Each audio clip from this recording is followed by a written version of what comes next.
సూర్యాపేట జిల్లా చిలుకూరు మండల పరిధిలోని గేట్ ఇంజనీరింగ్ కళాశాలలో ఈ రోజు తెల్లవారుజామున దారుణం చోటు చేసుకుంది. బీటెక్ చదువుతున్నటువంటి విద్యార్థిని బిల్డింగ్ పై నుంచి దూకడంతో తీవ్ర గాయాలై అక్కడికక్కడే మృతి చెందడంతో హాస్టల్లో తీవ్ర కలకలం రేపింది.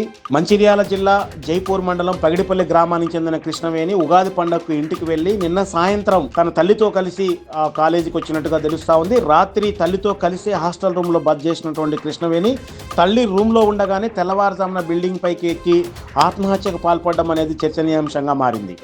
అయితే ఈ విషయంలో కాలేజీకి ఉగాది పండుగకు వెళ్ళి ఇప్పటిదాకా రాకపోవడానికి కారణం కాలేజీలో ఏమైనా జరిగి ఉంటుందా, లేదంటే ఇంటి దగ్గర ఏమైనా జరిగి ఉంటుందా అనేది మాత్రం పోలీసుల దర్యాప్తుల్ని తేలాల్సిన అవసరం ఉంది.